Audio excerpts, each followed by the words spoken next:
चलिए रेडी। नमस्कार प्रणाम, हम है शैलेश प्रेमी और आप सबके बीच आज कुछ सुनाए वाला बानी और हमारे बड़ भाई या छोट भाई को है धनंजय भाई और साथ में ही छोड़ी आप लोग के बीच में वीडियो बेल रहे साथ ही हम लोग भाई के याद से करवाइले बहुत सुपर डुपर हिट। आप सब बहुत अच्छा प्यार आशीर्वाद देनी हो और आज दोनों भाई हमने के रियाज करता नहीं लॉकडाउन में। अभी तो लॉकडाउन बढ़ले बा हर जगह यूपी में बढ़ले बा, सब जगह बढ़ले बा। सही बात। और अभी रियाज करता नहीं और साथ ही धनंजय भाई का नहीं बहुत अच्छा लगा था। हमारे सबसे बढ़िया भाई सबसे बढ़िया दोस्त बहुत अच्छा सिंगर संजीव साजन जी और साथ में प्ले कर रहे हैं दुनिया को। क्या बात है, आओ आप लोग को सुनाते हैं और वीडियो तक लास्ट एंड तक बने रहिएगा और चैनल को सब्सक्राइब और कर ये लीजिएगा। वीडियो मेरा शैलेश प्रेमी पर्सनल चैनल पे आएगा और धनंजय भैया बहुत सब्सक्राइब मेरे शैलेश प्रेमी एंटरटेनमेंट से शैलेश प्रेमी पर्सनल शैलेश प्रेमी पर्सनल चैनल है। तो प्लीज सो गाइस मेरे जितने भी मेरे फैंस फ्लोर्स हैं, मेरे जितने भी भोजपुरी श्रोता समाज आप देख रहे हैं इस वीडियो को माध्यम से, तो इस चैनल को आप लोग सब्सक्राइब कीजिए और एंड तक जुड़े रहे वीडियो के साथ। और देखिए आप कुछ धमाल करने वाले हैं। जय हो, आओ देखिए नैना से गिरे नीर जाई मुहे भले गिर मन हमर ना भावता नैना से गिरे नीर जाई मुहे भले गिर मन हमर ना भावता रुक द डोली पहाड़ा भाई अब पीछे पीछे आवता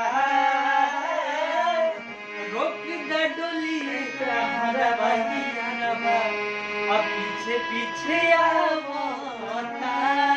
जय हो शैलेश भाई के बहुत ही अच्छा गाना बा।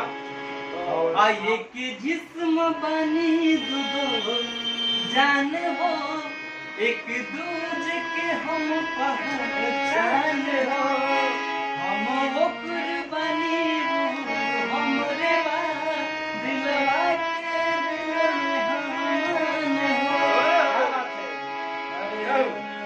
तो यही गाना और आप सबके बता देता नहीं कि बहुत अच्छा अच्छा आप लोग की आईडी वीडियो देखे के मिली। अभी आरसीएम से बहुत अच्छा अच्छा हम लोग के गाना रिकॉर्ड हुआ है और वीडियो शूट हुआ है, देवी गीत भी हो गया है और हमारे धनंजय भैया तो गर्दा उड़ाइए रहे हैं मार्केट में। चलिए आप लोग आशीर्वाद है, प्यार है, आप लोग का प्यार आशीर्वाद है तो हम भी गर्दा उड़ाएंगे। तो आप लोग अपना प्यार आशीर्वाद आशीर्वाद बनाए रखिए हम लोग के ऊपर सही अच्छे संजीव भैया के ऊपर खासकर आप लोग प्यार आशीर्वाद बहुत ऐसे गाने संजीव भाई और देवी गीत धनंजय भैया के गर्दा एकदम गर्दा पड़ले बड़न लगातार जाता आरसीएम से एकदम धड़ाधड़। जय हो, जय हो और जय हो। आप सबसे हाथ जोड़ के फिर मिलेंगे आप लोगों से।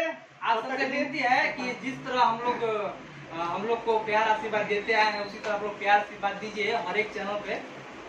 तो धनंजय भैया कुछ कहेंगे मेरे बारे में। ये शैलेश भाई है, शैलेश प्रेमी बहुत ही अच्छे आदमी है और बहुत दिन से जैसे मतलब आरसीएम से जुड़े हुए हैं तो साथ में मिलकर काम किए और बहुत ही एल्बम हम लोग साथ में भी गाए और जहाँ तक गाने का आप लोग बहुत सारा आशीर्वाद प्यार दिए हुए थे। और इसके बाद भी फिर से धमाल कुछ करने वाले हैं तो आप लोग प्लीज़ सपोर्ट करें। और भाई को मेरे संजीव जी के और भाई के तो सपोर्ट करता नहीं, दिल से थैंक यू, दिल से धन्यवाद बा। और भाई के चैनल है जो शैलेश प्रेमी पर्सनल, आप लोग चैनल को सब्सक्राइब करिए। बहुत ही अच्छा गाना यहाँ की मिली पर्सनल यहाँ के चैनल बा तो आप सब्सक्राइब कर ला ना एकदम दबा दीजिएगा।